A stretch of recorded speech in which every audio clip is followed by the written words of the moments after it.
Welcome, everybody. It's now 2:30, and we'll slowly start up the presentation of the Deadstock Challenge. My name is Gunnar, and I'm working here at KEA, and I got the pleasure of helping all the transitions during today. I got Lotte with me as well. She'll be doing the changing of the different slides. So whenever I touch my nose, it's not because it's itchy or something, it's just a quiet sign for it's time to make a change. So don't worry about that. It's not me that's gone nuts. I would love to see you all, as I'm sure that everybody would. But since we're in this situation where we just have one screen to look at, I would ask you kindly to turn off the mics and also the camera, so we can just see the jury and the different talents presenting the design. Time is pretty short, so I will keep it as brief as I can. And if something doesn't work, sound is bad or something, maybe check your own connection, and if not that, give me a heads up and we will see what we can do. Hopefully everything works, and as I just mentioned, time is tight, so I'll keep it short and make sure that we are done around 4:30. So even though that I love this challenge and I can talk a lot about it, you didn't check in to hear me talking, so I will actually move on. So I think I'll just run through the agenda. So first of all, of course, we'll have a welcome. Then I'll introduce the jury, and then we have the live stream presentations from the different design teams with just a few questions from the jury in order to clarify a few things if needed. Then we'll have a short jury breakout where the jury goes aside to cast their votes for the 3 prizes. And during that time, all of us will have the pleasure of watching videos from each team presenting their projects. And then we'll have an, I'm sure, very inspirational keynote by Reed Ors about upcycling. When we've done that, the jury will come back and announce what many of you have been waiting for, who wins the contest, who gets the prizes. And then, if everything goes well, time is around 4:30. Yeah. Okay, so I think I'll just run down to the welcome. And yes, the picture kind of says it all. There is a problem here, and to solve this, collaboration is, of course, so important. I'm a designer myself, and when I started, we did not have anything like these challenges. So I'm just so happy that this is happening.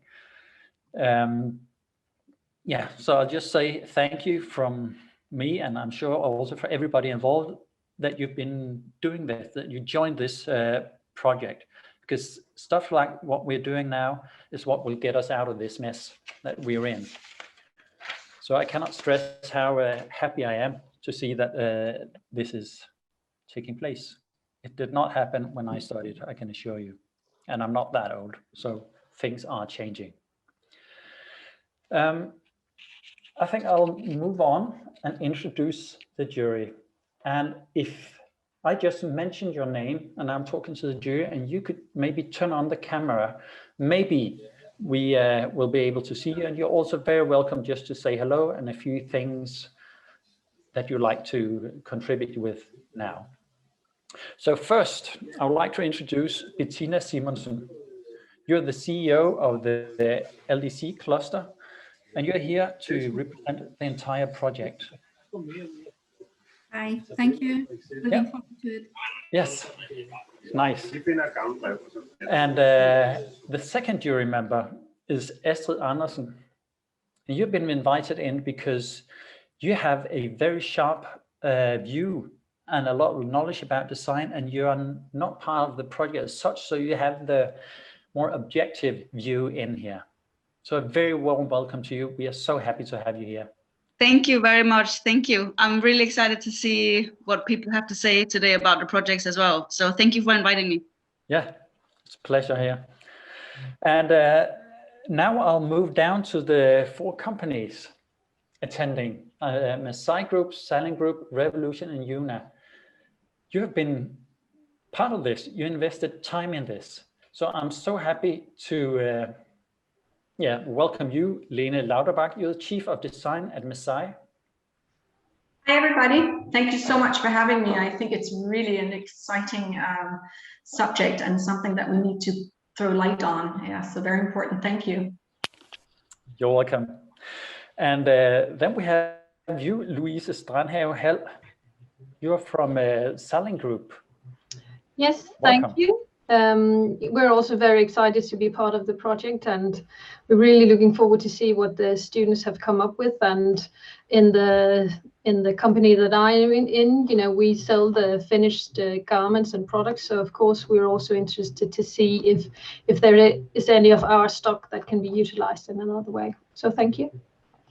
You're welcome. And then I will introduce Michael Heiby. You're a sales director and partner at Revolution. Welcome to you. Thanks a lot. I know it says a different name, but that's okay out there. I'm very excited to be part of the project and looking forward to see what we can use all these nice projects in the future. So thanks a lot. Great having you here. I'm sorry about the mix-up. And then finally, welcome Mette Rosendahl. You're a product development and you're from Juna. Yeah, hi. Yes, I'm very delighted to be here, and I'm also looking very much forward to seeing all the projects, which I have seen a little bit of anyway. But Juna is probably, or is the only brand which is not a proper garment brand. So we're doing like interior designs and all that, but have started up with loungewear or kind of relaxing wear. So that's why I'm here. Okay. Yes. But thank you for being here. So thank you to the jury for participating. Now we'll move on to some of the really exciting things. We'll have the team presentations. I can just for the record say that the jury have been looking at what you've been working on. So this is also their chance to hear it from you and ask it just 1 or 2 questions. So just for everybody, there is a 5-minute presentation now with 3 slides. And then there is 1 or 2 minutes for a follow-up question for those of you who need something to just get clarified. But I hope that Fab 2 that you are ready. Are you ready? Yes, we are. Fantastic. Okay. Take it away. Yes, thank you very much. This is Jennert. I'm Jessie. We're from Via Design in Herning, and in the next 3 slides, we would like to show you our process that we created for Revolution. The most important thing for us while doing this assignment is that we wanted to create not just new pieces, but we wanted to create new pieces with an extra value in it. So not just pieces made from deadstock materials, but create a new value within these pieces. And Janet will explain you a little bit more about that in the next slide. Yes, so here we started the whole process. First, we got like the garments from Revolution. We were working together with Revolution. We got like together 6 jackets, 3 of the beige jackets and also 3 of the green jackets, and also 4 shirts, so 2 of each. And we started the whole design process by going into the design DNA of Revolution, because we wanted to keep the design DNA still the same, so it would fit their brand. And also it was the same with the target group. On the picture on the right, you can see actually the final garments that we had. And also on the ground, you can see all the dead stock that was still left from the, just the cutout waste and everything that was left from that. And after we did the design DNA and also the target group research, we went into the research of trends that are coming up through the WGSN, because we wanted to see what is like interesting next year or like the upcoming years in fashion and how we can like fit that into our garment as well. And then we just started doing a lot of sketches to find the like final piece that we wanted to do. So I think we can move on to the next slide. Yes, so on this slide, you can see some pictures of our process. So we decided to create one main piece. During our talk with Revolution at the beginning, we got inspired by their idea of creating a multifunctional seasonless jacket. So with that in mind, we did our research about it and we decided to create and make this jacket. So at the beginning, you can see a picture of a prototype we made. We wanted to test everything out first to see how it was going. The prototype we made from our own deadstock materials, so we didn't buy any new ones, but we used what we already had left in our from our work. And after the first prototype, we did some adjustments, we did a fitting, and then we started with the actual garment.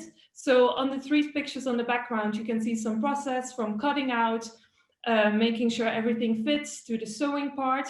During our process, we also had to make some adjustments, things that weren't really going to fit with the products we had. So throughout the way, we changed a little bit in our design to optimize the use of our materials as best as possible. For our jacket, we used both of the deadstock materials. We only added one new material that was a fusing that we used in the inside, a padding. So you can wear the jacket as a winter jacket, but you can also take it off and you have a summer jacket as well. And in the next slide, our last slide, you can see that better. Yes, so here's the final product. It's hard to just explain through pictures because like there is so many functions that you can have in one jacket. But our main piece was the jacket. It was the multifunctional jacket that you can wear like a lot of different ways. It is reversible, but also you can wear it like as 2 separate jackets because you can zip off the lining that is inside. The lining is padded, so it will be like both winter jacket, but also you can wear it in the summer as well. We made all of our own bias binding from the shirts that we got, and also in the end we did also the detachable hood that you can wear underneath the whole jacket or just on top of the jacket. And then we have also the bag, then the reversible bucket hat, and also a wallet that we did in the end from all the leftover colors that we had. As I said before, the most important thing was creating value. So we wanted all pieces to have a new value. So for example, the detachable hood, you could wear that with any other jacket of Revolution. So you can mix and match all your pieces together. And that was basically our process really quick. We would like to thank you for this opportunity. We had a really nice time trying to figure this out, and it has really opened up our eyes as designers in the way we can continue our work in the future. And we also would like to just say again that it's really nice that we spend time on doing this and that we really have got the way to think about sustainability. And it was a very learnful and exciting process for us to do. Yes, thank you for the opportunity. Thank you very much. Thank you for a very well-timed presentation. And from my view, at least, looks like it's not only upcycled, it's also a jacket that seems like a multi-season jacket, but also with a lot of purposes. But now I'll just ask the jury, do you have any comments or questions?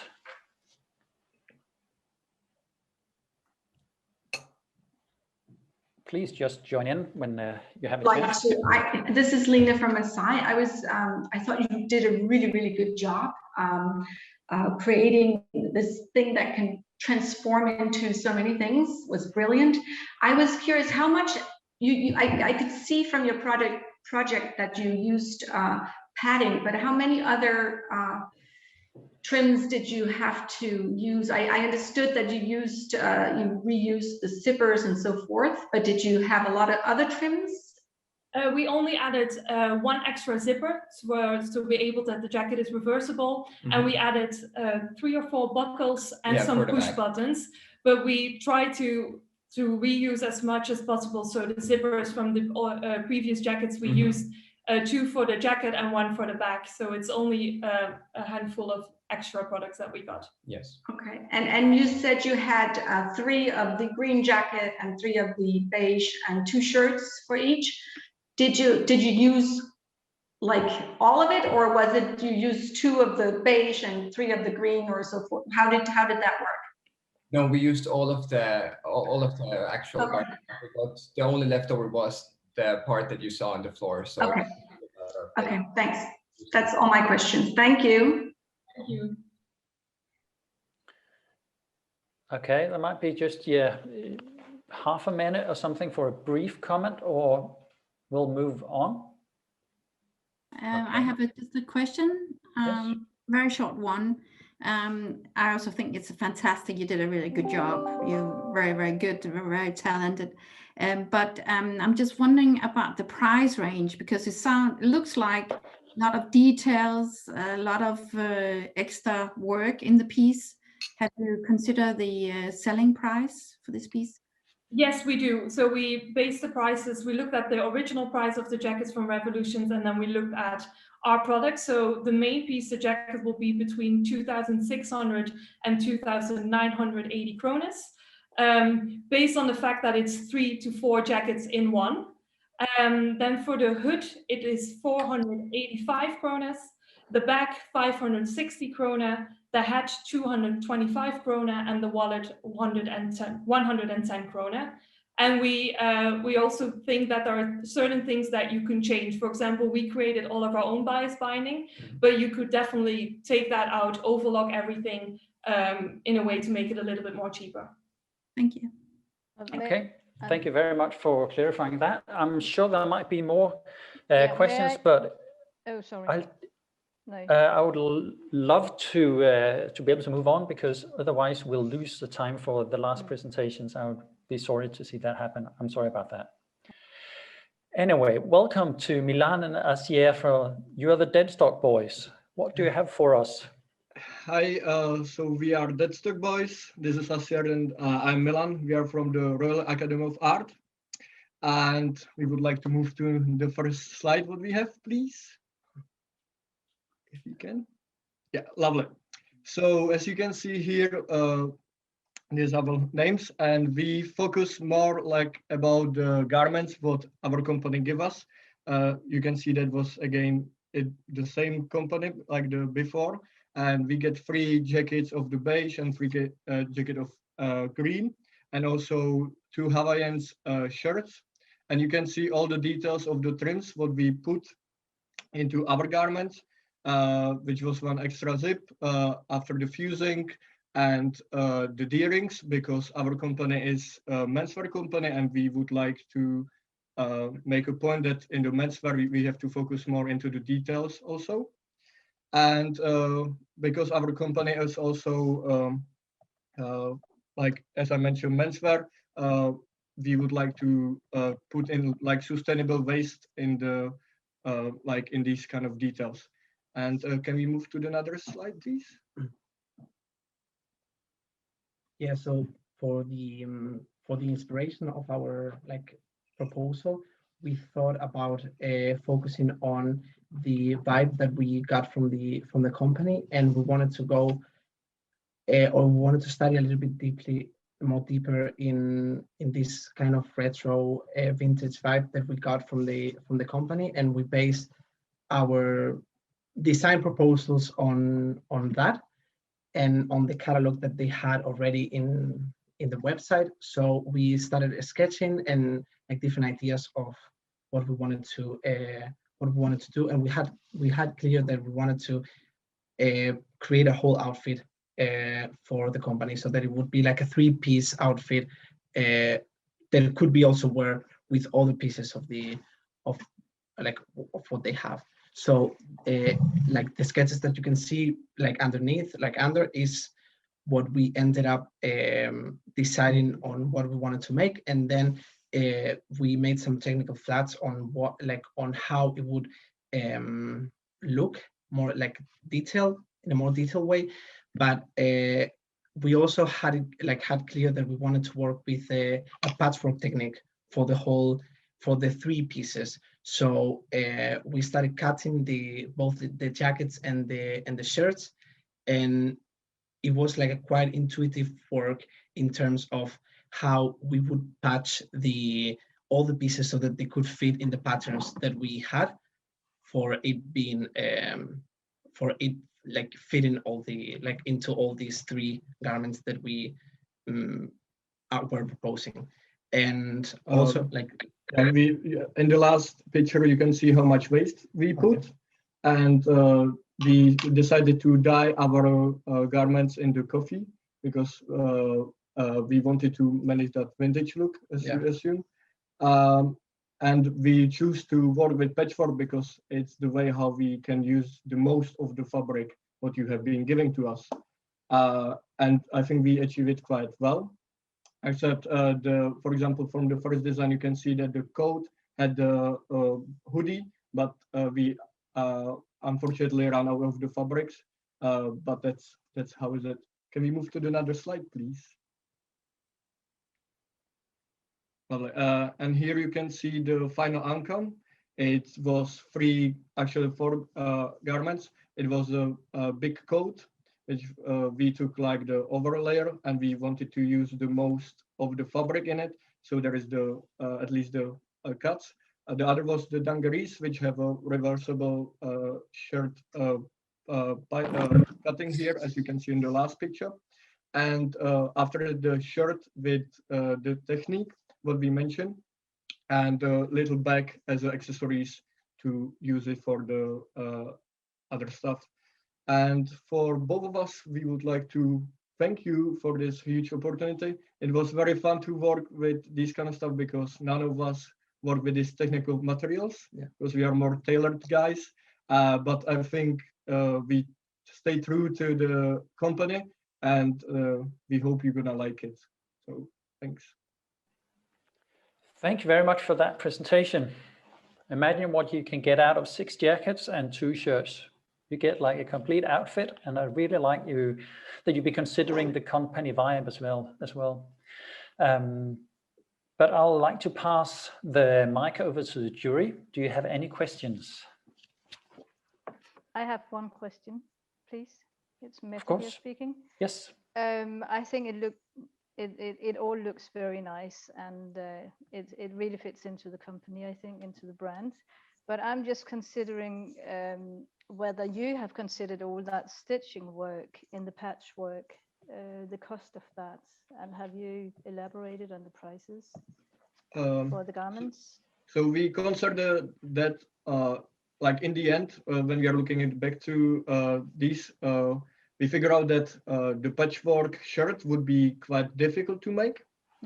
So if we would give this to the company, we would advise to use the different type of patchwork or with the bigger scale of the materials than we did, because we wanted to play with it a little bit. But for example, the coat, it was very easy to make. It was overall only 20 stitches, and they have been just straight. The point would be play a little bit more with the pattern cutting. But if there would be the scale, it would be very easy to put it into companies to show it and manufacture that. Okay. So it's more like the shirt is more like a showpiece or something. So yes, yes. Okay. And also what you want to do. Yeah. Yeah, exactly. Okay. But at the same time, we also talked about that since when you work with patchwork, there's like a lot of also leftovers that you get. So then all those tiny leftovers, if you could collect them and make this kind of leftover catalog that you could be using in all the pieces that you are creating out of that patchwork kind of technique, then you would end up using that some way or another. I don't know if that makes sense. Exactly, because we actually end up with actually minimum of the waste. It's if you put it on your hands, you can squeeze it. So we actually make it as little as possible, but we achieve it only with the patchwork. So that detail it. I don't know how much marketing profit would be, but it would be almost zero waste. So that was our achievement. Okay. Thank you for elaborating on that. Time is up. Thank you very much. I would like to move on to Lise. So welcome, Lise and Lasse. Thank you. Thank you. Okay, yeah, so we are Team Lise, and my name is Lasse Ingerman. And I am Lise Tran. We're from the University in Aarhus.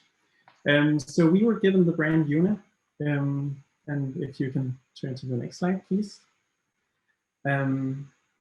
Yeah, we already, when we received our material, we both had this idea of making this kind of elevated loungewear. We thought it was very suitable for the times that we live in today. Also, just in general, everyone loves nice loungewear, and we thought it made sense because of the feeling that the material gave us. We received a lot of towels. We did a brainstorm on loungewear, and we discovered that meditation and Zen was a great inspiration for the feeling that we wanted our products to have. Yeah, also we thought it related very nicely with the brand identity of Juna, which is all about the Nordic roots in nature and comfort and contemporary design. Yeah, our designs are made of made for the youthful modern woman, and we really want her to feel just well dressed and comfortable and relaxed. So the designs can be used for several occasions, for a summer evening with friends or just a relaxing day at home. So if you take the next slide.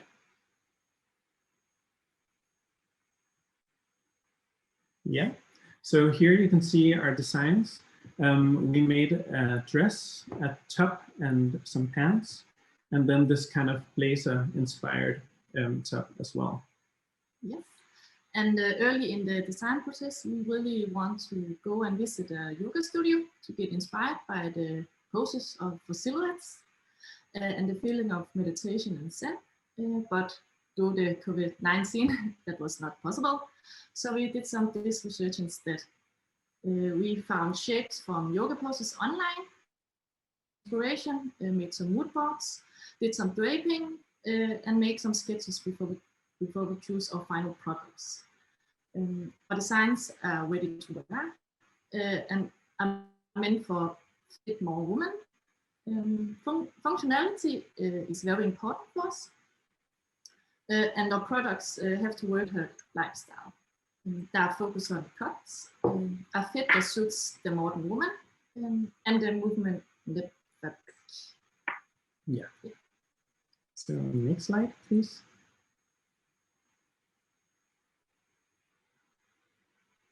Perfect.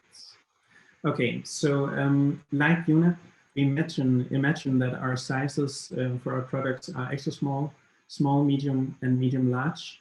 And this is a very sustainable way to produce less, which is why we also made our designs, our styles with a loose, comfortable fit. The pattern in all of our products are cut so they are able to stretch more. And in the construction process, we had to make some small changes in our design, some cuts, which was because it was we could reduce the waste in the material of the towels.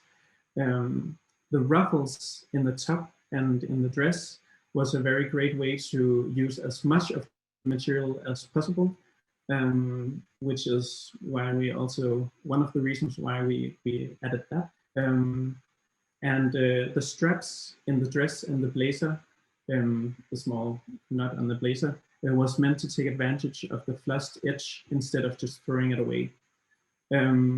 Yeah, so very sorry we haven't added like a picture of our leftover arm steak, but hopefully the jury have seen the picture. It looks like maybe a lot, or I don't know, but it's because we imagine that all of our products come in different colors. So for example, as you can see on the picture here, the leftover from the top can be used if sewing a dress in a blue, and so on. So to sum up, our main focus, of course, have been to construct products with like where we could reuse most resources and then reduce overproduction. Yeah, so we really hope that you found our project interesting. We really enjoyed working with this, and we really want to thank Eva and Mette from Juna. Thank you so much, and our supervisor, Mette from here. Yeah, thank you. Thank you. Thank you so much for that presentation, and I really like your your deep research exploring the Juna brand. Thank you for sharing that. And I forgot to mention that the first presentations here have worked with Juna and Revolutions, and I should mention that, so that is done now.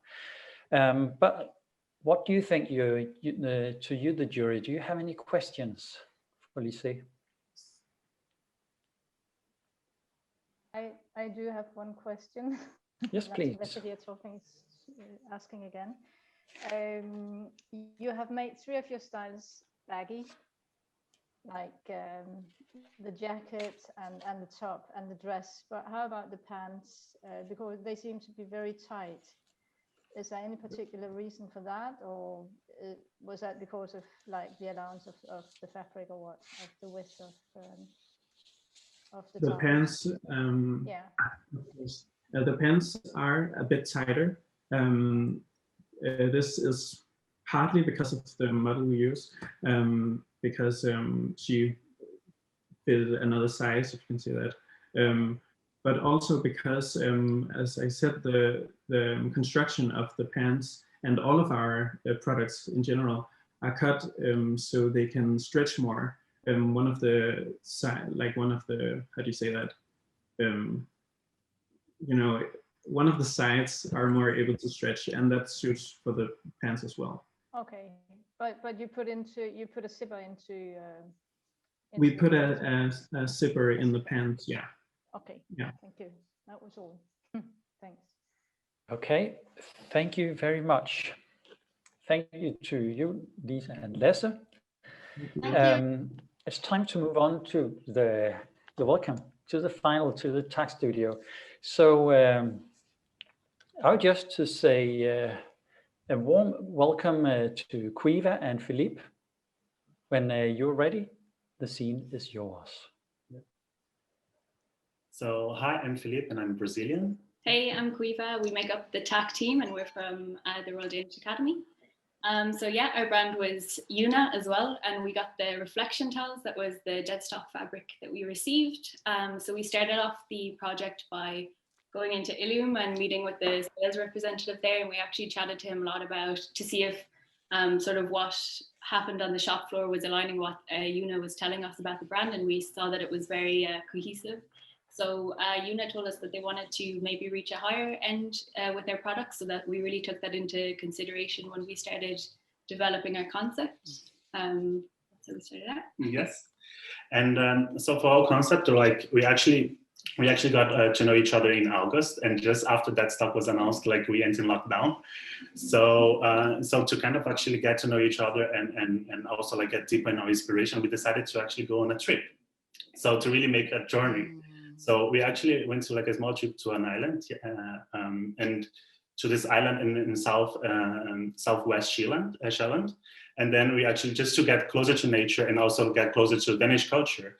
So just like at the beach and just getting like close to nature and feeling grounded and just like thinking about what type of feelings and emotions we wanted to trigger with our designs. And we decided that we also didn't want to go for like a more product-based idea, and something that was more like about creating a mindset, creating kind of like something that is more like holistic. And we decided to create some kind of like elements that will help to create a ritual, like somehow, and make people more aware of their own existence, being mindful and kind of relax.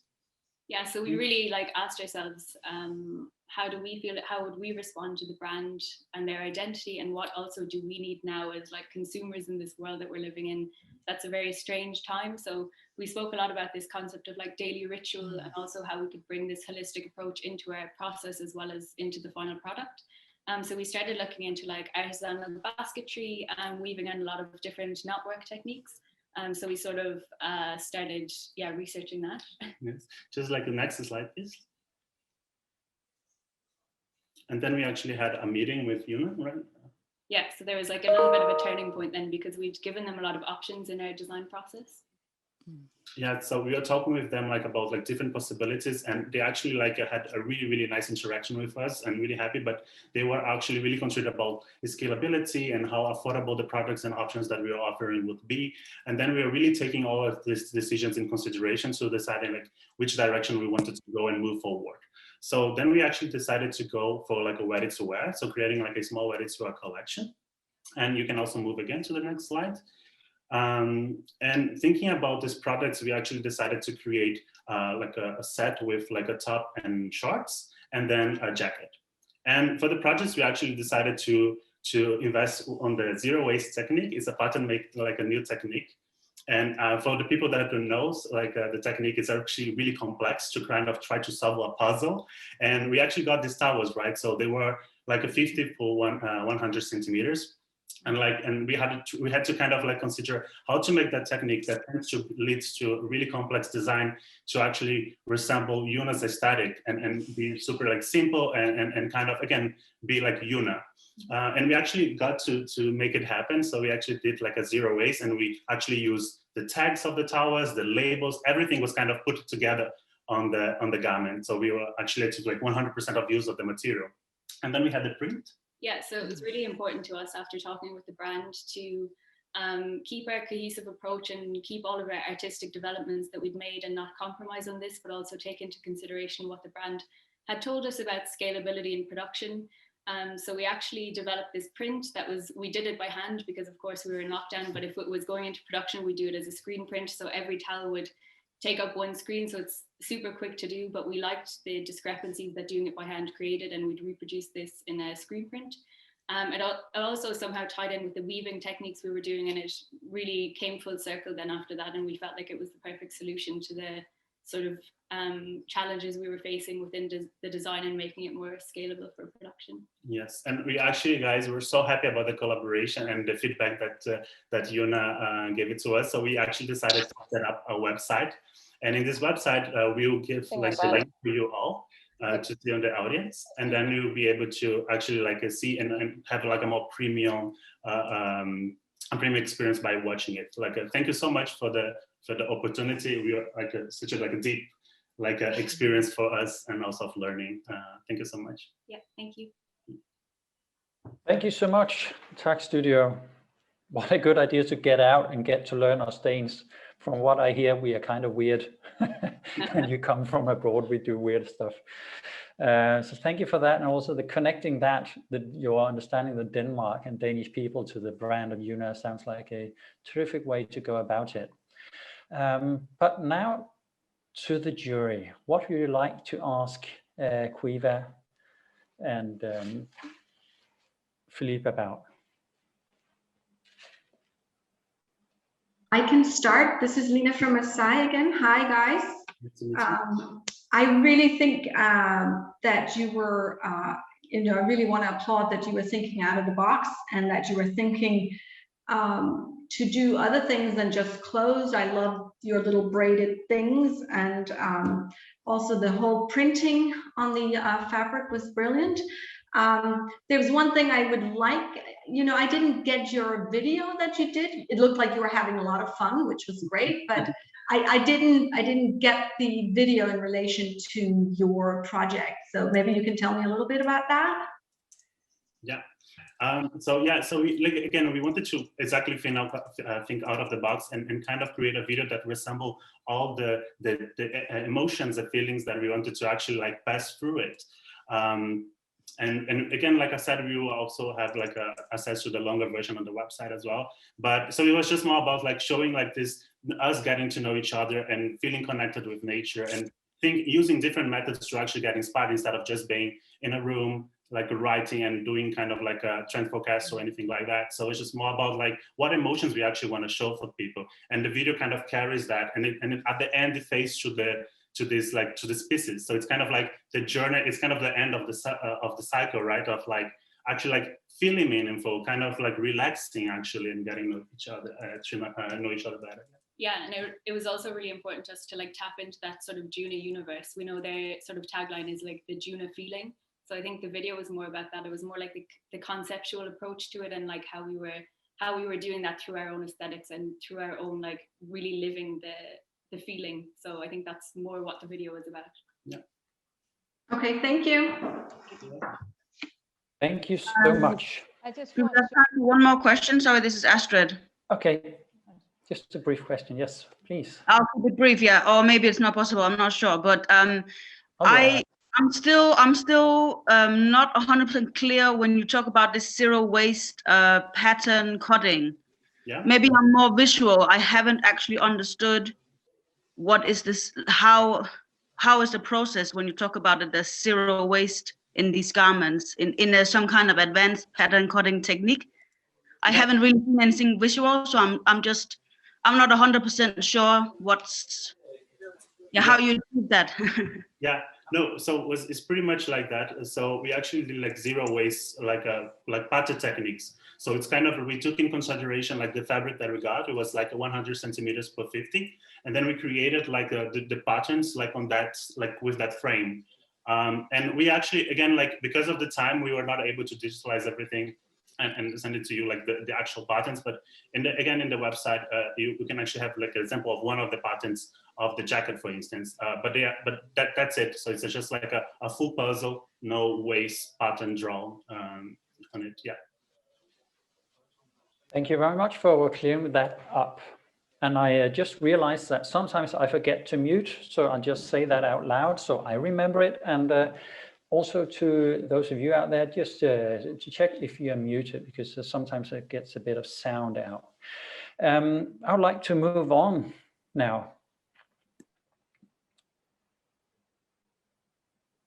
to the next slide. Yes, because this is also a very relevant slide to look at, because this is about the prizes that we got. And what I really like about it when I looked at it earlier this week is that it's not just a first, second, and a third prize. There's actually 3 prizes addressing 3 very important things in this competition or in this work. The first one is kind of addressing the entire process, the design, considering all the aspects with the target group, the pricing, the upcycling, everything. So of course that needs to be the first prize. When we move down, we get to the second prize, which is focusing on the innovation. And that of course is crucial for us to get out of the mess we're in. So I was really happy to see that. I'm sure that you are as well. And then the third prize, it's about the collaboration. How do you collaborate together and with the company? And it's also just back to the, relating actually to the first thing I said from when I was studying, that when we had no collaboration. I'm just so happy to see that the bridge is so much stronger now, because it's a collaboration that will help us do this. So yeah, we're just doing this together, and I'm just happy to see that that's also an important thing to address here in this competition. So I just wanted to dwell shortly with the prizes and what lies behind them. And then I would like to move on to the next presentations.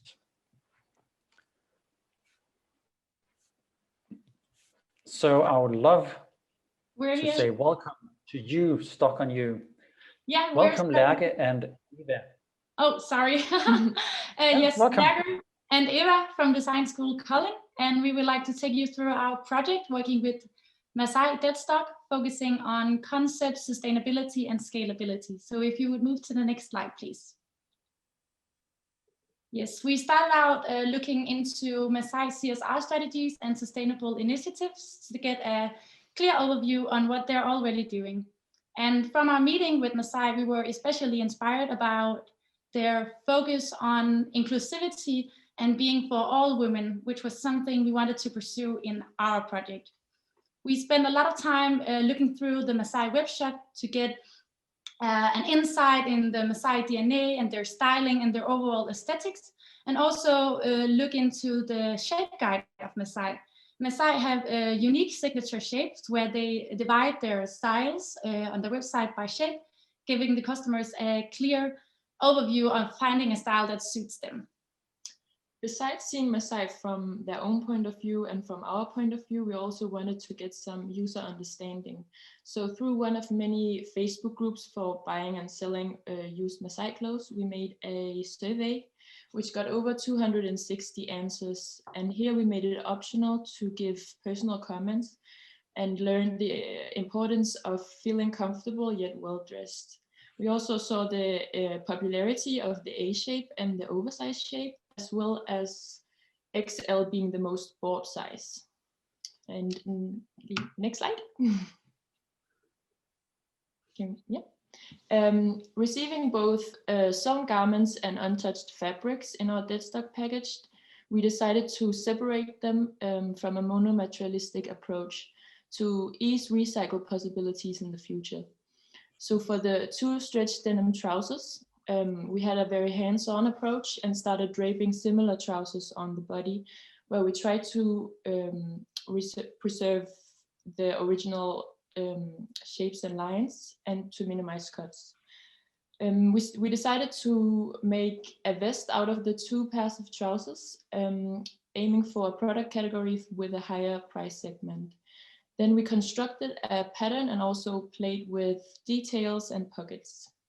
The 3 materials in fabric that we received were all quite narrow, which led us to see an opportunity in creating one-size garments using the whole fabric width. Inspired by La Coupe en seul morceau techniques, all in one piece, we wanted to create a large pattern, mainly in one piece, that would avoid cuts around the shoulders to highlight the prints of the fabric. So we did a lot of technical insights into how to place the pattern pieces so they will fit the different widths. We also focused on the different identities of the different prints and to highlight them with specific design ideas for each print. Next slide, please. Here in the top, you see the final vest, which is based on the A shape. It has pockets at opening in the front and some overlapping details on the back. Masai at the moment only have denim trousers, but we see this as an opportunity to maybe make a basic denim line within Masai. We also included pictures of similar design DNA from Masai's own website to show that the vest wouldn't stand alone. For our project, we used 2 pairs of trousers for one vest, leaving the waist below. The two trousers are size medium and the vest is also size medium. Later on, we reflected on the possibilities of maybe using 3 pairs of trousers for 2 vests to minimize the waist. From our concept of making one-size garment with a minimal waist, we have made these 5 different styles that all have their unique design ideas, but they're based on the main shape, which you see in the middle. This shape is made from a fabric with a width of 100 centimeters, and you have to use 150 centimeters in length. And that leads up to a waist percentage of 0.7. We've used these styles as an example of our scalability idea, which is to make a fabric deadstock catalog, where you would divide the styles by fabric width and have all the details you need to make it, and therefore make it easy to pick up a style whenever you have new deadstock fabric. Here you could also use Clo to have the main shape mix and experiment with the new prints and make new details in regard that would fit each print design. In regards to Masai's shape, our base shape fits well into the A shape, but we also have reflected on a possibility to add another shape specifically for deadstock fabric, which would be one size, fits differently, flatters all, where you could give the customers a clear way to find styles that focus extra on sustainability and inclusivity. And thank you very much for this opportunity. That was all we had to present today. Thank you very much. I should just mention shortly that you said it, that you're working with Masai, but the next presentations are working with both Masai and Salling Group. But thank you so much for your presentation. 0.7 waist, that's low to me, to my ears and ways. I just also should say that we experience a little delay in the slides sometimes. So when you experience that nothing is happening, it's just a digital delay. Hope that will clear up. But now to the jury. Do you have any questions?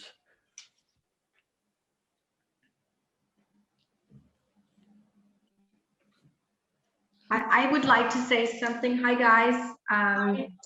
like I explained to you, when I gave you the brief, that Masai is on this journey, and I can definitely see that you were on this journey with us. I think that you really had the brand identity and the target group during the whole process, and last but not least, also that you were welcoming all kinds of women. That's a very important thing for us. I'm sorry. I loved the vest, and I had written down the question, but to make it a larger vest, you would say you would use 3 bottoms or 3 pants instead of 2, right? So that would be possible with the way it's constructed. I had a hard time figuring that out, actually. Our scalability for the vest is based on the original size of the trousers. So here goes 2 pairs of medium-sized trousers for 1 medium-sized vest. But then we have reflected on, maybe because we had waist, so we've reflected on the possibilities of using 3 pairs, if we had 3 pairs of trousers, to make 2 vests. And then if you would want to make a large size vest, you would use that stock of 2 pairs of large trousers for 1 large vest. Yeah, so the sizing of the trousers would be the same as the sizing of the vest. The 3 for 2 was just to minimize the waist. Okay, great, thank you. You did a good job. Thank you. We've got time for just one quick question, if one of you have one. If I can just ask, was there anything you thought was the most challenging with this whole process? Like, was it hard to work with a company? Like, what was the most challenging thing?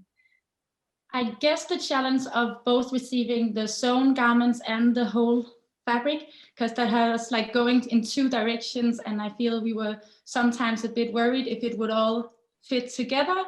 But in the end, we decided to just separate it to get a better overview. Yeah, and keep the DNA separate of the different dead stocks. Great, thank you. Welcome. Thank you very much. So now we would move on to Brockdorf and Alberg. So Kira and Frederikke, are you ready? Ja, lige præcis. You just take the scene whenever you're ready. Ja, jeg er næsten lige blevet færdig med at genstarte. Den gik helt ned og lavede mærkelige lyde og sådan noget. Jeg ved ikke, om I hørte det. Jeg blev helt nervøs for, om I...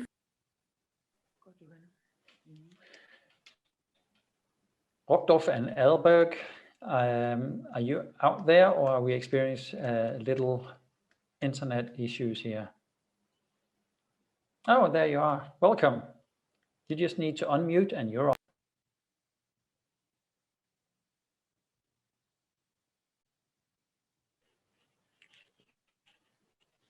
I think we got a sound problem. Can you hear us now? Yes, wrong. Okay, perfect. Great. Thank you so much. Hi, we are Kia and I'm Frederikke from Kia, and we have been working with Salling. Yeah. Can we get the next slide, please? Yeah, and after talking with Salling in the beginning of the Deadstock Challenge, we learned that they didn't have a production line of their own. And to begin with, we thought of this to be an obstacle in terms of making a scalable concept. But we soon realized that it could be a stepping stone to create something great. So we started to consider how we could develop a concept that could that could be beneficial not only to Salling but to the industry in general. The concept we came up with is called Repeat, and the overall lines of it is described here on the picture and in the video presentation we have also sent. And in this presentation we would like to describe our concept in a case-based way to sort of illustrate how it would work in regards to a specific brand and how Salling role and gains will be in it. And since the shirts we received from Salling was from Martinique, which is a part of DK company, we chose that as our case company. And next slide, please.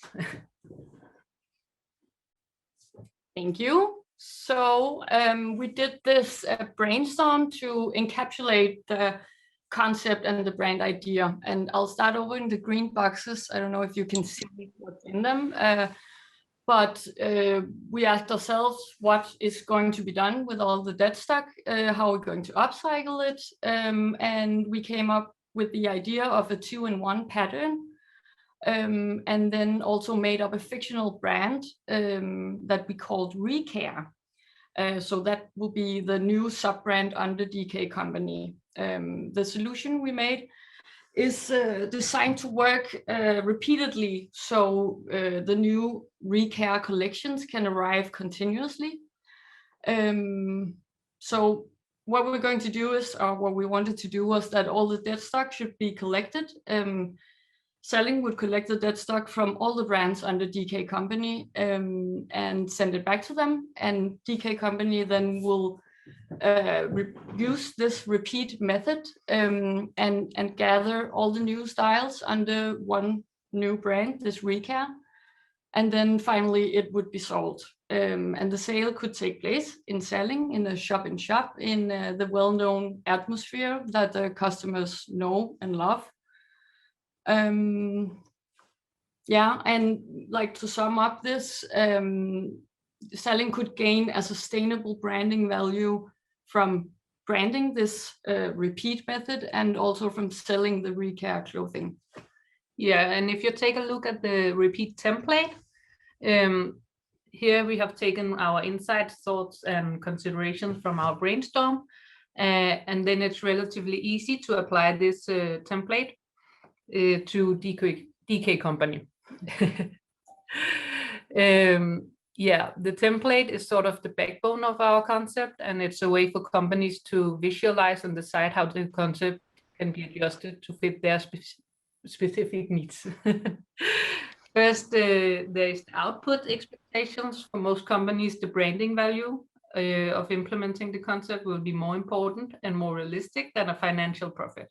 But since DK Company is a multi-brand company with a big production network, they can take advantage of that, and sorry. Yeah, and they can aim for a small financial profit as well as for a sustainable branding value. And because of the already big scale production, it would make sense for DK Company to aim for the most industrialized production possible. Since Recare would be a brand belonging to DK Company, the prices should not differ too much from where they usually are, but taking the chosen target group and potential storytelling into consideration, they could go for a little higher price. Yeah, next slide, please.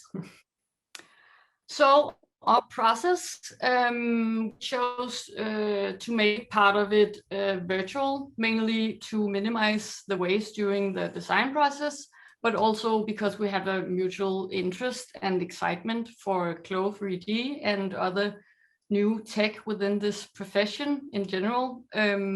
So to begin with, we cut one of the shirts open and the sewing lines. We cut it open. We got it in the sewing lines, and we digitized the pattern in, and then we did all the design experimentation in Clo, and also ensured that the designs fitted the target group, and that we used like the most of our materials. We used 3 shirts actually for these 3 styles, and this is our rest material. Some of this could have been used in like a scrunchie or more bows or a toilet bag, but we didn't have time for that. Yeah, so in the design and cutting process, we focused on the advantage of the pre-existing in the style. So we utilized the hemlines and buttons and pockets and the existing sewing lines also. And in the cutting process, we only needed to cut in the shoulder line and through the sleeve, and also we cut off the collar to put on new patterns, and there was no manually sewing on rib, and this would enable piles in the cutting pan. And also minimize the time spent on sewing. So it was really easy to take apart and easy to remake. Yeah, and just shortly, in addition to our thoughts on the production method, of course, design and aesthetic was a big part of our process. We took the brand identity of both Salling and DK company into consideration and decided to go for a commercial approach with the focus on the sustainable story behind it. The styles are comfortable and easy to wear because of the loose fit and added elastic bands. And the aesthetic is mainstream but trend-based, and the styling includes surprising cuts and details due to the use of the sewing lines and trims from the original styles. The time is up. Do you have any final thing, or are you there?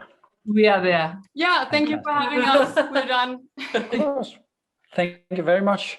I'll just jump straight to ask you, the jury, if any of you have a question. Yeah, this is Louise from Salling. I have one question. Just want to say a great job, and I think it's a really great concept. And I think that your the result of your work is more the concept in itself. So I wanted to ask if you think that there are any products that are more suitable for the concept, both in terms of which dead stock products can be used for the concept, and also which kind of products that come out of the remake in the end. Yeah, can I answer that? Actually, this concept is like a template, so it can be used in any way, and it can fit any company. If you, I don't know if you can still control the slides, but if we go back, we have like these control thingies. Not possible? Okay. Yeah, exactly. Thank you. So depending on what company you're working with, what kind of production, you can make it more, hvad var det hed? Like draping or custom made. Custom made, like a smaller production.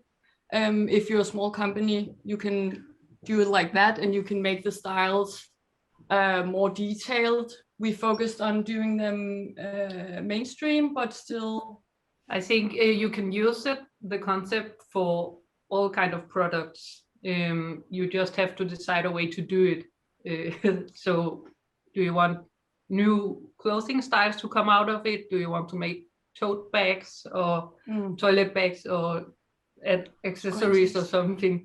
You can do that. You just have to, as a company and as a brand, to decide what will make sense for you and your target group and your needs for this concept. Okay. Thank you very much for that. So thank you, Brockdorf and Elberg. We got our final presentation, the Material Girls. Astrid and Sally, if you are on, just take the stage. Welcome. So yes, we are Material Girls, and I'm Astrid, and this is Sally, and we are from Designskolen Kolding, and we've been working with Salling. So if we can get the next slide, please. Yeah, so we saw that having dead stock is a general problem within the fashion industry, and therefore it was important for us to create a general design solution, something that could be implemented on every shirt having found its way to the dead stock warehouse. So our design question for this project was, how can we upcycle and re-evaluate dead stock men's shirts and create an expression that moves beyond trends and season and occasion wear? This trend-based print that were on the shirts was the first thing we noticed when we received the dead stock shirts. And for us, it indicated a potential reason why the garments weren't sold in the first hand. Yeah, so we work with these sustainable design cards, which you see in the middle, as a way to making our sustainable strategy. And we work with local production, information, aesthetic lifetime, and embedded storytelling. So designing from dead stock is a way of upcycling, because using already existing materials instead of producing new is a way of keeping these resources in the loop for a longer time. And by defining our users' needs and preferences, we secured the relevance of this redesign. Regarding CSR and economical responsibility, it's also important to only produce things that the customer really needs and are willing to buy. So it was important for us to identify this user and a product category that would match together. And in the lower right corner, you can see some of our research on the product categories. We chose to work with the middle jacket and the vest to open up the existing wardrobe of our user and creating a lot of styling options and work across seasons. So in addition, the resale value of jackets is relatively high, so we could secure a second life for these garments. So if we can get the next slide, please. So by cutting up the shirts only a few places, removing the collar and adding the sleeves upside down in a way to extend the length of the sleeves, we achieved a very different expression without doing a lot to these shirts. So this system of principles that we made, we tested it on some other secondhand shirts, which you see down below in this calico, as a way of ensuring the scalability of the principle to make sure that it could work on other shirts as well. Yeah, and then we used Clo3D for digital sketching to minimize the material use in the design phase. And through experimentations on textile manipulations, focusing on this disruption of the highly figurative and trend-based print, we chose to work with the slashing technique. And in a big department store like Salling, where the assortment is great, the clothing's ability to really stand out and create attention is important. So the quality of look and feel, a term we got introduced to from Louise from Salling, is making this garment desirable, and although it's made from unsold garments. Yes, so one of these sustainable design cards which we used in our strategy was to produce locally, because that is a way of reducing resources for transportation, and it would also be a strong storytelling narrative that our user would appreciate and understand as well. And in relation to that, what you see down in the right corner is a business model draft that we made for Salling to suggest working with Sylab in eCast, because Sylab is a flexible production, and there would also be a short geographical distance between us as designers and the production, and also Salling as retail. So next slide. Yes, here you see our final design. You just got half a minute left. Yes. Here you see the final garments, a jacket, a vest, and a belt with a attachable wallet. The belt prolongs the adaptability and changeability of the garments, and all styles are made from monomaterials. The garments are easier to recover because of the monomaterials and making less impact on the environment. And we just think we must consider the whole life of these clothing also after ended use. Yes, and just lastly, it was important for us to inform and educate the user as well through a visible and transparent branding and labeling. And this is to tell an attainable story of this product, to create attachment and understanding of the garment, and therefore ensuring its longevity. Thank you. Thank you. Thank you very much. And in order to catch up time, I'll talk less and just pass the mic over to the jury for a quick question. Yeah, this is Lise from Salling. I think you did a really good job, and I think you managed to add a lot of extra value into the garment. It's when you look at the jackets, it's not possible to see that they used to be men's shirts. I think that's really great. But have you considered the scalability of the slashing technique? I mean, it's very manual. So will it be able to do like in a bigger production? We think of it as like the construction of the jacket is very, very simple. So where we considered or put on the time is in the slashing technique. Hopefully it will be easier to scale up when if the production was really put into play. Yeah. And therefore we also think that Sylab is a great way of producing it, because they are also a smaller production, and maybe these kind of, the deadstock we get in the shirts is also a smaller amount, so therefore it will fit together. Okay, thank you. Do we have time for one more question?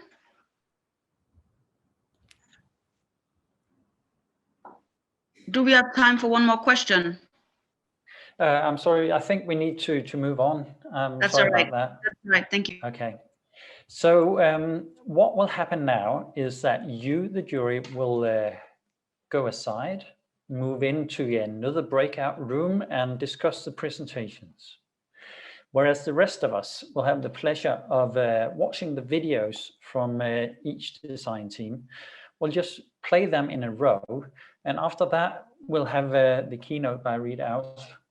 So as soon as the videos are ready, they will play, and I'll just say that I can see my connection has a little bit of an issue, so you might have that as well. So I think it's a local thing, but just press play whenever we are ready.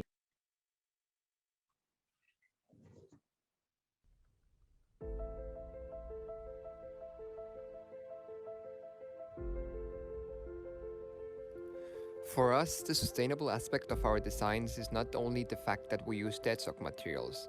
We believe it is important to add value to each piece, to think about every step on the way and consider every detail. After our first meeting with Revolution, we got inspired by the idea of creating a seasonless jacket, a multifunctional jacket which you can change all year round. For us, sustainability is just not being sustainable, but also being responsible, as a customer, but also as a brand. That is the reason why we created a seasonless multifunctional jacket that could be worn a lot of different ways, and that will extend the lifespan of one garment. With our main piece, the jacket, we wanted to show the potential of deadstock materials. You could see the jacket as a showpiece. However, we strongly believe that this could be reproduced as well. The jacket could, for example, be a limited edition piece to show the eco-friendly value of deadstock for the company. As said before, we strongly believe that our jacket can be reproduced. Of course, there can be changes made. For example, we created all our own bias binding to optimize the use of our deadstock materials. But you could choose to not make them yourself and overlock it, for example. We also use all the original zippers from the jackets, 2 for in our main jacket and 1 we reused in our bag. The final outcome and functionality will make the production part worth it.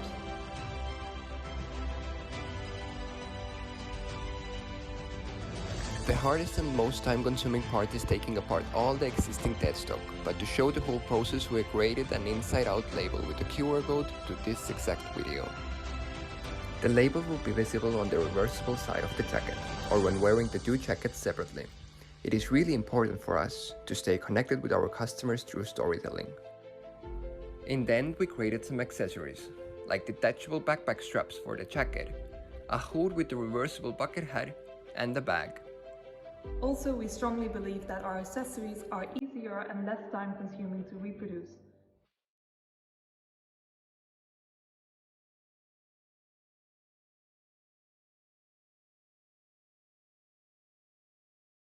Together for more sustainable future.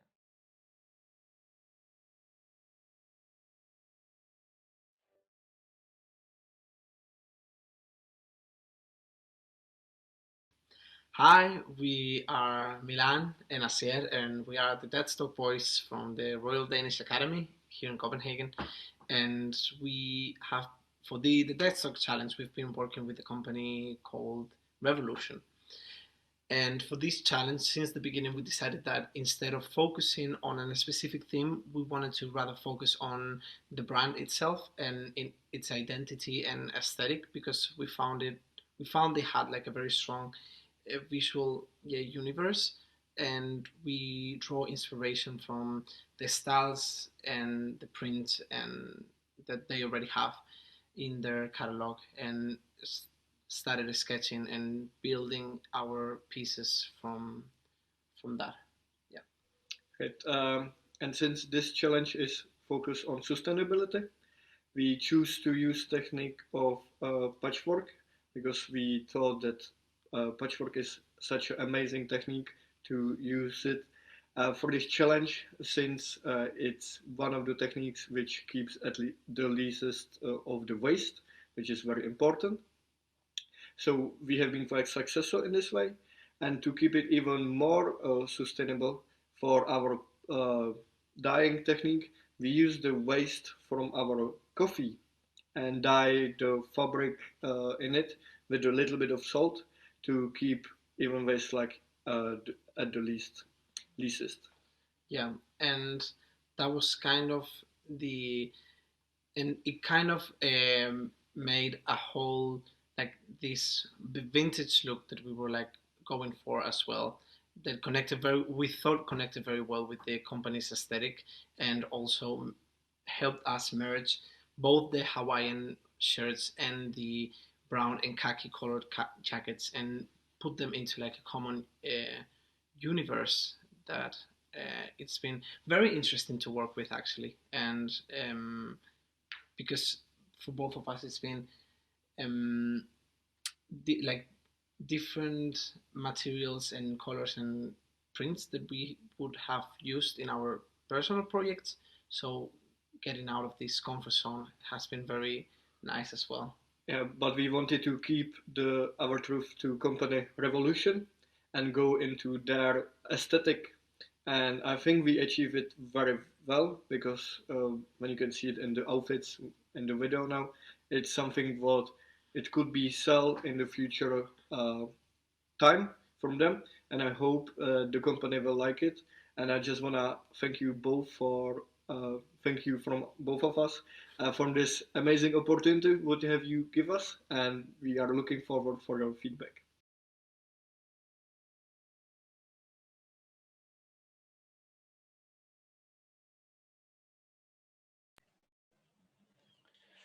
Okay, and what I hear now is that, let me see, now we move on with the dead stock, I'm sorry. Oh, Lizzie.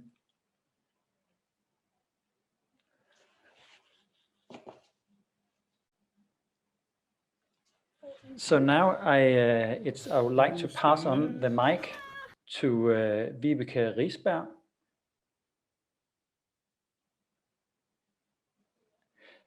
Because we need a readout to give her presentation, and then we'll continue with the videos afterwards. So just a slight change of plans here.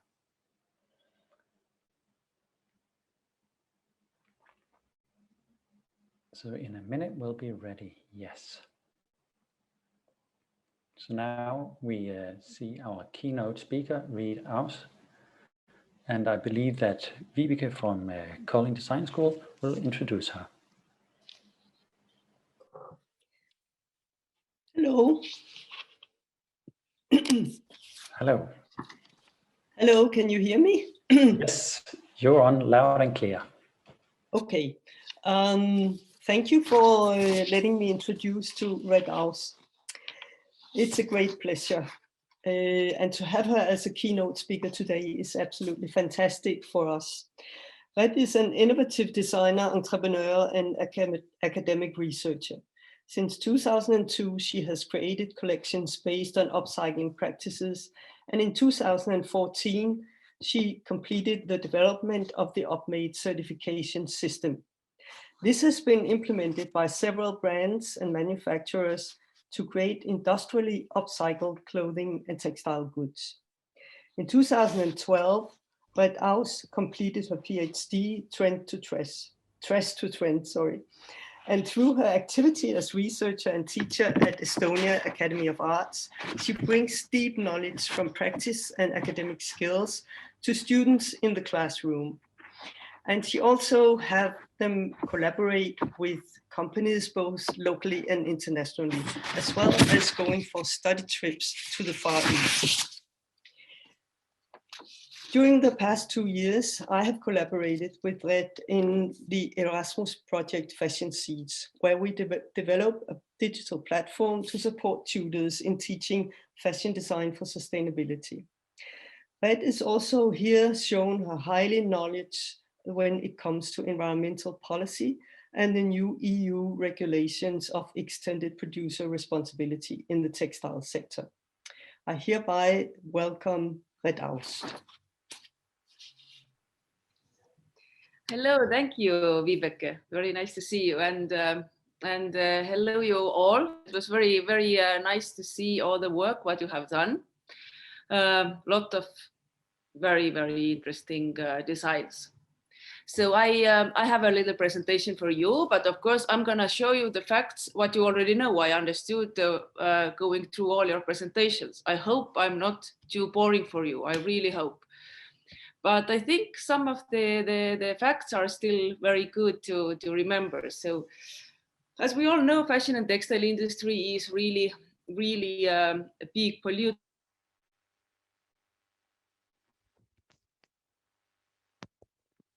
Hello?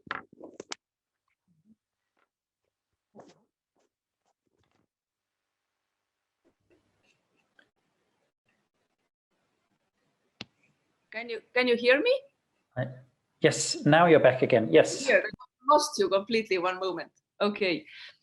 So yes, let's a little bit talk about the numbers. In EU, 73% of all clothes what we put on the market end up as a waste, which if you think it's really big number, it means that the number what we are able to circulate back through reuse is just very small. It's just less than 30%. And if we a little bit go down here, you see that recycled materials used in the textile production here in Europe is only 1%, which is, I mean, it's ridiculous if you think about that. When we are talking about e-waste, there is the percentage of recycling, it goes up to 90 almost. So, I mean, the industry where we are in is really not very sustainable, and we are not able to implement circularity into the production or into our designs and the business models as well. Just a few numbers to understand how big it is. It employs, fashion industry employs 1.5 million people, and turnover is 149 billion euros. And production has doubled since 2000. And if we see all the pollution that the fashion industry produces 10% of all humanity's carbon emissions, which is actually more than all international flights and maritime shipping combined. And of course, big part of the pollution is microplastics, what we are talking more and more, and we are more aware of it. So, and also the water pollution, which is like 30%. All industrial water pollution worldwide. Yes, you see the numbers, they are not very nice. I would say they are rather depressing, what I can see looking around. But one good thing is what EU finally has kind of decided to do is by 2025, we have to collect all the textile waste separately and circulate it back through design. And this is something, yes, I have been working with very long time, trying to understand how can we reduce the environmental impact in the industry, how we can bring all the waste materials back to the circulation, and actually can the circularity solve the problem what we have in the industry. Here is very simple drawing to understand in what areas we actually have waste. If you see, of course, the waste is when we go to the cotton, growing the cotton, spinning, weaving, manufacturing. One very big part of the waste comes for production. This is something you probably didn't see so much during that project. That's the area I have been working quite a lot, working mostly in Asia with the big factories. So, and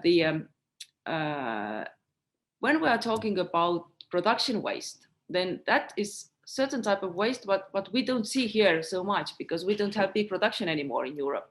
So this is the extremely big problem in the countries where they produce our clothes.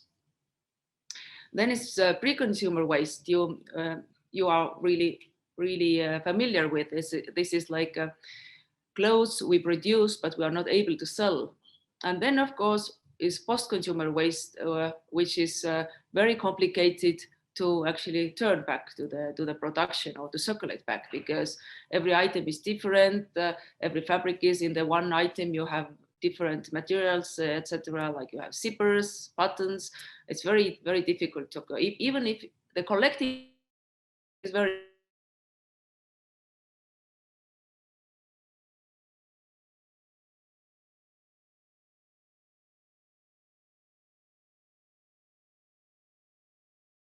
reuse, then all these materials has to be cycled or recycled. It's called recovery. And if we see all like three types of waste, what you can see in that drawing, then we understand that we actually don't have good methods how to do that. We are not able to go to the industrial level with a lot of ideas what actually we have. All your projects are extremely nice, but if you start to think how to put it really into the industrial level, it's not very easy. The price will be high, it's complicated, it's more kind of always this kind of studio-based nice thing to do. And upcycling actually should always come before the recycling. Recycling is kind of downcycling in the other word. So I just show you a few photos, nothing new for you. This is the recycling center here in Estonia where they collect post-consumer waste. The company, I have been working more than 20 years already, doing a lot of projects with them, testing different type of post-consumer waste. How can we upcycle or recycle it? And also always ended up understanding that with post-consumer waste, if we focus to the upcycling, it's... Excuse me, Reid, I'll just interrupt you for a minute. Can you share your screen? But you can't see. I think there's a problem watching your screen. But you used to see my screen, or no? Yeah, now we see you, which is okay, but maybe not what you wanted. No, but so did you see my screen? Not so far. Not so far. Really? Why didn't I? But I actually shared that. Whoa. Sorry. Not to worry. Yeah, let's go again. I show you the photos, then the... Yes. Now you see, huh? I'm really sorry. Yes. So something, yeah, here are the facts I was talking about. Yes. Sorry about that. Sorry. It's never happened before. I don't know, I probably pushed some wrong button, but I'm really sorry about that. So that was the little drawing I was talking about. So of course, it doesn't make any sense if you don't see it, but now you see it. So production waste, pre-consumer waste, and post-consumer waste. And recycling and upcycling. Upcycling always comes first, and reuse comes even before that. And then, yeah, the post-consumer waste. This is the Estonian Recycling Center we are working with. We have been collecting separately, for example, jeans. This is the material we have really tried to develop different products like home textiles or the fashion, etc. But yeah, it is complicated. But for the post-consumer waste, there are a lot of developments going on right now to find the best way how to recycle it. When we are talking about the natural fibers or the monofibers, then mechanical or chemical recycling, of course, is the best solution. It's really complicated to upcycle it. And if you now think the number I said before, just 1% is recycled fibers, what we are using in our clothes in Europe. And you see the picture like this, then you understand where the problem lies and where all the designers should put their knowledge in and try to find all together the best ways how we actually could bring the post-consumer waste back to the production. This kind of, and that if you see it closer, then then you realize what is the real problem. Every item here is different. There is cotton, there is some man-made fibers like viscose, really very, very different different combinations, and it is very complicated to recycle it. And also, we are not talking only about textiles, a lot of other things as well. Talking about pre-consumer waste, I show you, this is the this photo is taken in Bangladesh, the big factory we are working with. It's just behind the wall. Basically, if you travel in the production areas in Bangladesh or in India, that's the environment what you see. It's they don't have like nice trees there. They don't have the green view, or that's the basic view. Kids are playing there, dogs are running there, etc. This is my colleague who is standing there. So and of course this is toxic waste, and that all ends up like this in the nature, and all the toxins, they go to the groundwater, from the groundwater to the rivers, and all the people who are living around there, they actually drink the water from that river, because that historically is the source for water. This is the roll lens, which is the other one. Yeah, I showed this, the cutting waste. This is the roll lens. Roll lens in the big production actually is the biggest waste. It's the biggest leftover, because when big production comes in, for example, let's say for one order comes in 300 rolls, and the cutting table is 50 meters, then they do the layout and everything from the last piece less than 50 meters stays there as a waste. And of course they can't use it in the big production anymore. So this is these are the materials we are using a lot with our brand called Redesigne, just minimize that type of leftover, which is very good quality material. If they store it well, then it's clean as well. So here you see, in my opinion, the most ironical type of production waste. This is overproduction. Every production runs 3 to 5% overproduction, and they are very good quality, ready-made items, and for them it's the waste. This is something what also they try to sell in the black market. They cut out the labels. If you see in Europe from the second hands, if you buy some new products and the labels are cut, then it's original products, but they are the overproduction. It's very, very big problem. So I would say that if we are facing the problem here in Europe related to post-consumer waste, then Asia is really struggling with the production waste. And working with the production waste a long time, yes, then we ended up together with Stockholm Environmental Institute, we came up with a UpMade certification just to help factories to reduce the environmental impact. The system helps the factory to organize their leftover storage, and also to calculate two things. We calculate always the waste, we make the waste analysis, and also the environmental calculation to understand really how much we save water and CO2 making products out already from existing materials, which actually makes very, very big difference. And I know that I have been a little bit too long. So if you really would like to know more about the industrial upcycling, I invite you to go to our website redesigne.com or upmade.org to see a little bit more what that means and how you actually can take the next step and go with your ideas to the industrial level. Thank you a lot, and I'm really sorry about because of little time difference, I have to run to take my kid. I'm sorry. Don't worry about it. It's all about the kids, isn't it? So yeah, that's how.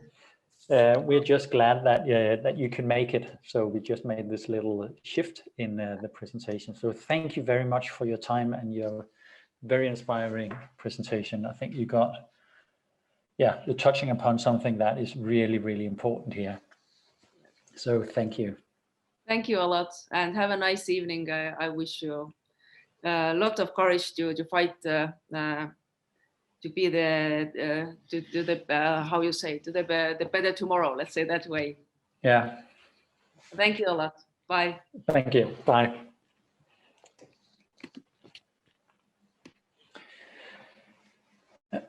So now we'll pick up where we left on the video presentations.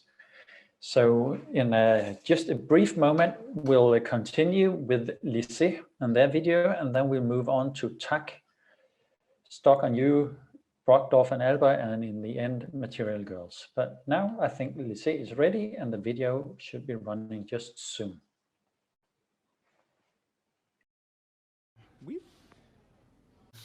Spændende. Wow. Cute. Må vi også bruge det der? Yes, det må, hvis vi har fået det, så kan vi da godt bruge det. Ja. Ej, det er en blå. Er der også penge? Eller hvad var det? Nej, var det hvid? Ja. Okay. Og så en gul. Og lidt gul. Okay, det skal nok blive godt. Nå, så vi blev enige om, der var altså 55 gange 100. Og hvor mange blå har vi? Kun én pakke. Jeg synes altså, det er lidt ærgerligt. Det må vi ikke være begrænset af. Man kan sige, at vi har lidt slået os fast i, at vi gerne vil have sådan noget loungewear. Skal vi overhovedet lave sådan noget som silhouette? Vi har jakke, bluse, bukser og kjole.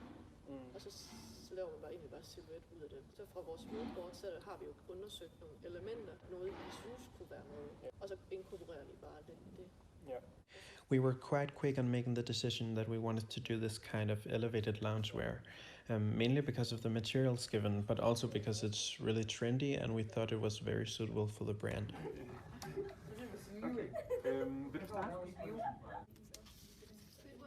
Kan lige prøve at sætte en streg her, ligesom det her, vi føler lidt, at vi tager fat i. In the design process, we started out by making this idea generation on silhouettes.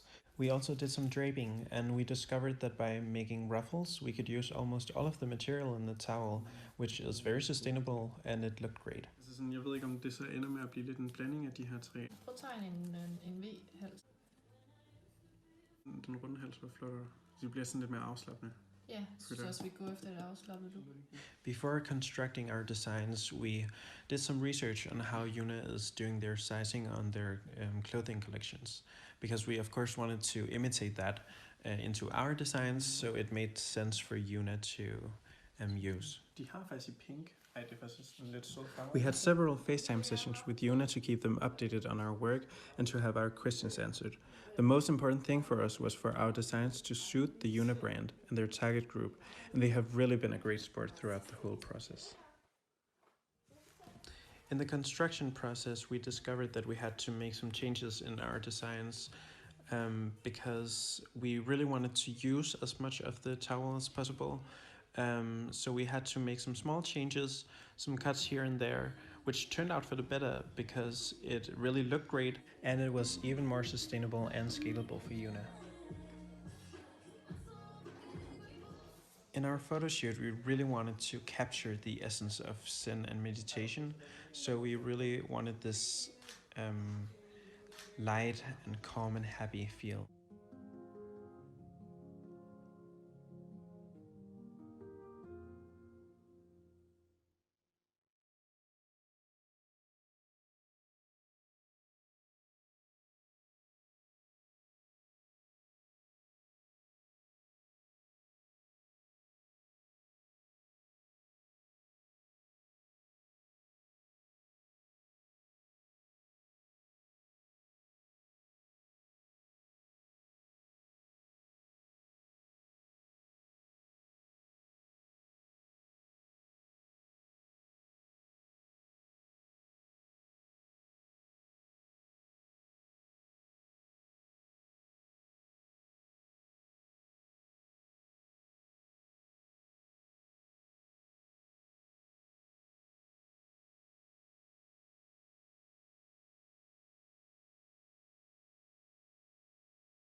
Masai deadstock containing 3 different fabrics and 2 denim trousers. Based on sustainable design cards monomaterialism, we decided to approach the deadstock differently. Working with these stretched denim trousers, we began by experimenting with similar thrifted trousers. We draped them on the mannequin to make a vest jacket, trying to use the arch of the trousers as the new armhole. Using 2 trousers for 1 vest, we added a trench coat flap and the waistband from the trousers as the collar and front band. We then cut the pattern from the Masai trousers in calico to drape the pattern for our vest. For the final vest, we experimented with pocket placement to add some detail to the front. The fabrics we received were all very narrow, just above 100 centimeters. That led us to experiment with using the whole fabric width. We used Clo 3D to try out this minimal waist approach and put it on model avatars in different sizes to make a one-size-based garment. We explored each fabric's unique abilities to make different style ideas from this base shape, making miniature models in paper to solve the puzzle of the different fabric widths and minimal waist construction.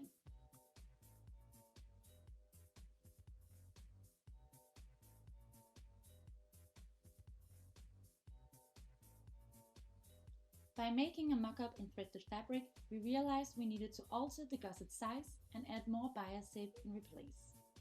Therefore, another mock-up with fittings on our plus-size frame to ensure comfort and movability, draping different style ideas on this mock-up. We ensured minimal waist while cutting the different widths and styles. For the final styles, we made a tunic in the colored fabric with bows on the shoulders, creating a puff sleeve. In the black fabric with the white line pattern, a dress and a tunic with ribbons gathering the fabric asymmetrically. The circle pattern became a dress with a deeper neck in the back and a classic tunic from the base minimal waist pattern.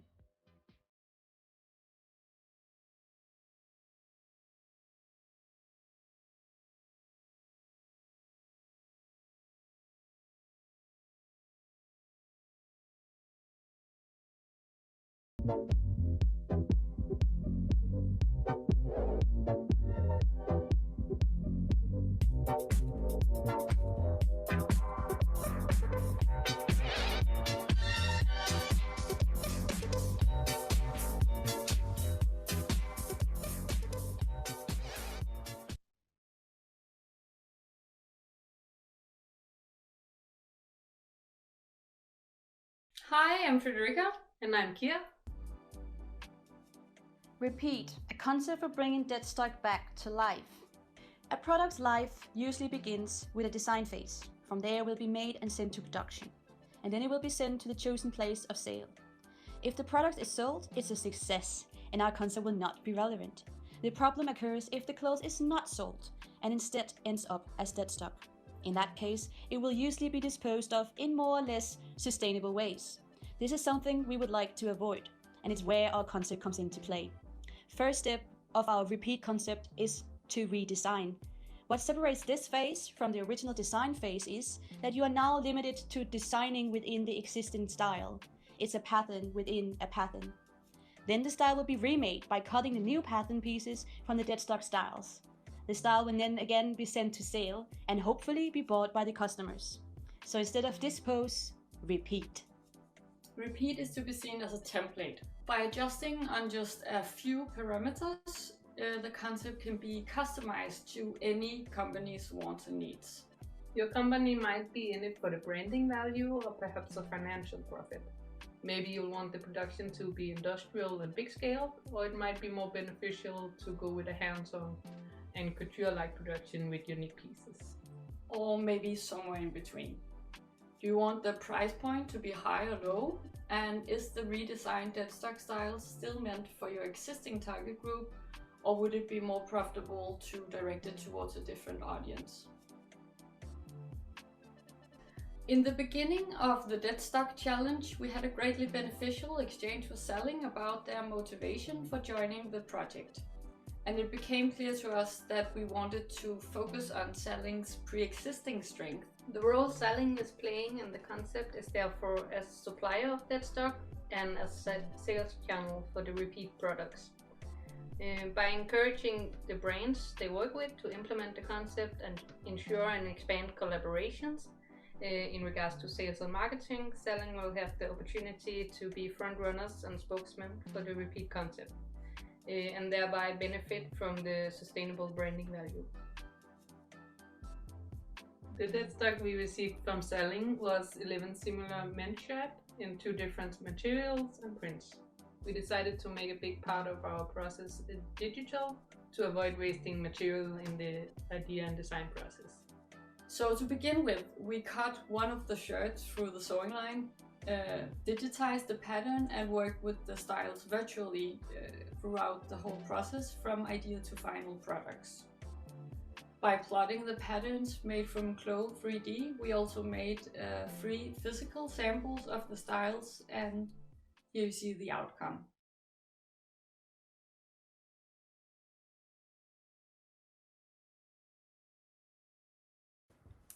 The Deadstock Challenge is about re-evaluating materials, textiles and garments that for some reason did not get sold, made it to the store, or maybe was not even sewn. When we first received these 12 men's shirts from our collaborator Salling, the first thing we did was to identify the characteristics, potentials and challenges. We went close to the brief of Salling about their core user, and we sharpened and deepened that into a persona we could use in our design process. Already from the beginning, making these observations made a clear direction. We used the sustainable design cards to organize our strategies used for the project. We considered how the garments could be dressed up and down. To disrupt the trend-based prints, we ripped lines in the fabric, creating a tactile surface on the garment. Slashing takes time, but the outcome adds value.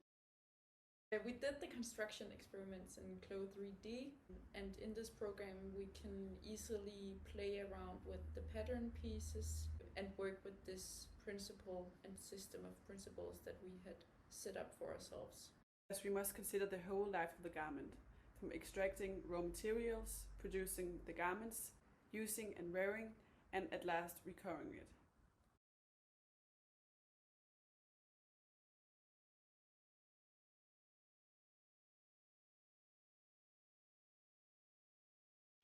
There are no shortcuts and no quick solutions.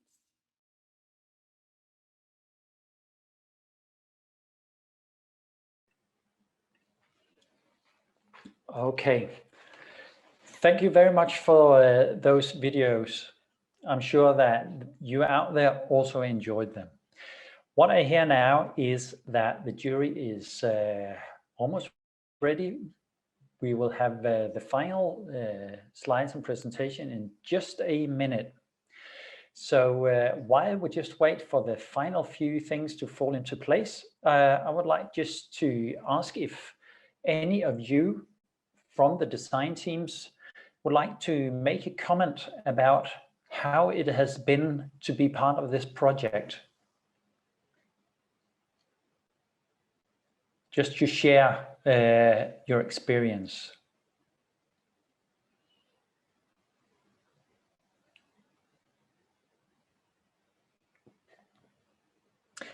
Otherwise, I can ask. Yeah, yes, someone is on the line.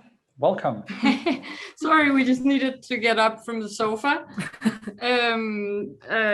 Yeah, it has been really fun and very interesting to be in this challenge. We had a really chill and fun process, I think. Like we were really quick about finding the concept, and after that we just had fun with it. Yeah, we had a lot of fun with it and also learned a lot from it. Yeah, so thanks. Thank you so much for sharing that, and jumping in this little vacant room. What I hear now is that the jury and everything is ready. So what we can do now is move on. And I'm just waiting for my screen to update. But there we go. Now I'm also on time here. So Bettina, would you like to present the prize number 3, the one? Yes. Actually, we have divided the task of doing the presentations. Perfect. I have Lena from Masai to do the presentation of the 3rd prize. Wonderful. Yeah, so the 3rd prize here, we think that this group really showed brand identity and was aligned with the target group in the whole process. The focus on the products were also aligned with the company here. And the way they had constructed their garments with almost 0% waste was really well done. And we could definitely see this team working with the Masai brand to do a collab with you guys for the future. So I am very happy to announce that it is stuck on you, Eva and Lærke, who is winning this prize. Congratulations, guys! You did a good job.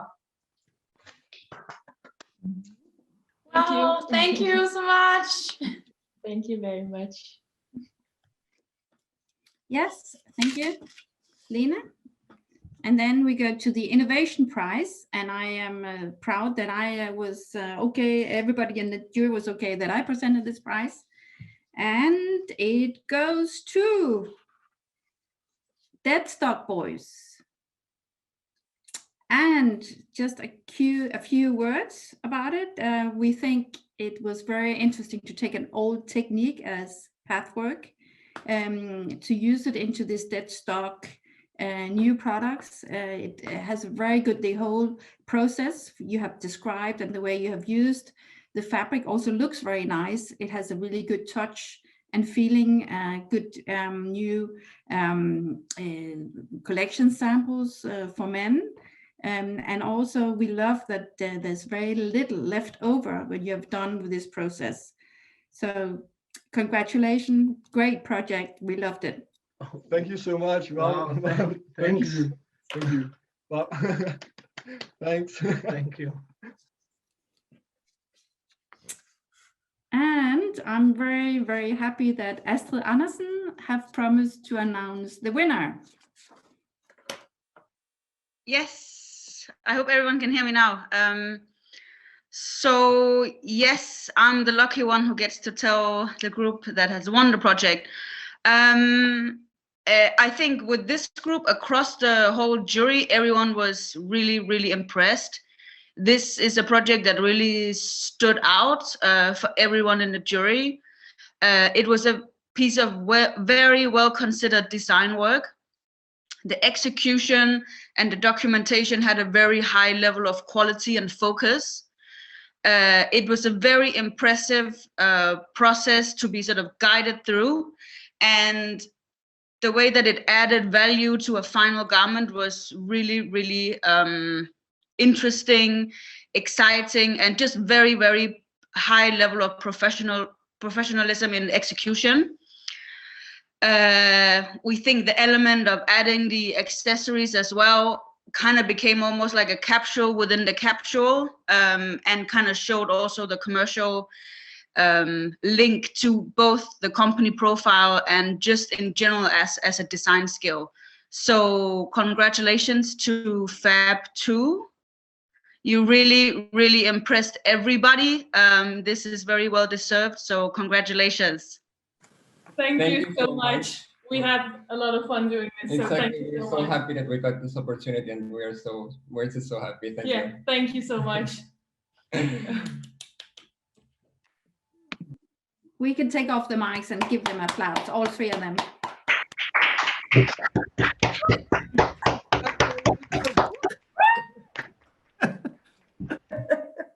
Geweldig, Jessie.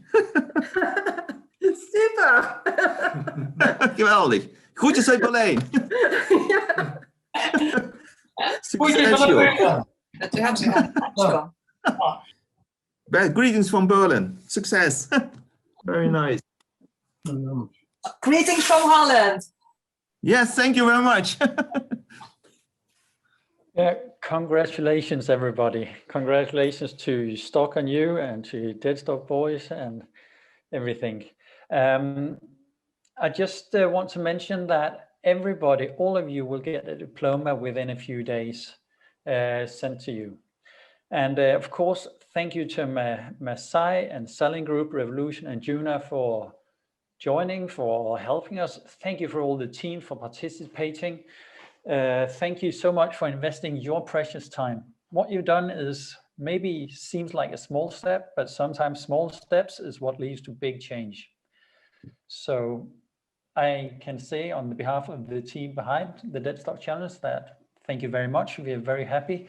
And yes, just congratulations for everybody. We are actually just a little bit ahead of time. So Gunnar, can if anyone, yes, please take the mic. I just also want to thank you, all of you, for being a part of this Lifestyle and Design Cluster. We are so happy about this project, and we know that this is just the beginning of working with Deadstock. I know I'm so proud, and I'm so I feel much more happy about the future, knowing all your young students are working with this so seriously, this problem we have in the industry. And I also want to thank Astrid Andersen to go into the jury. She's been a very good complement in the jury. She has a lot of experience also from Deadstock, but also of course from many other design projects. But also thank you very much to all the teachers from the schools who've been guiding the young, the students, and I'm so impressed with the level. Thank you so much.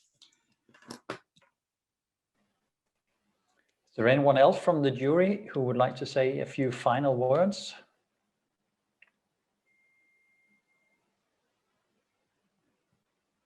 Then I will just start winding this up in the end.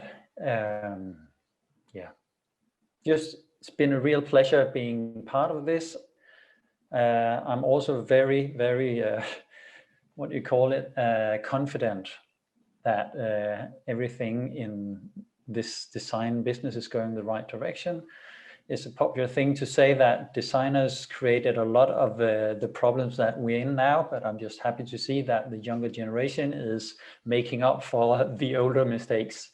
I'm sorry about that, but you're rising to the challenge. So thank you very much. And as I said, diplomas will be sent out to everybody soon. Congratulations and goodbye. Well done, everybody.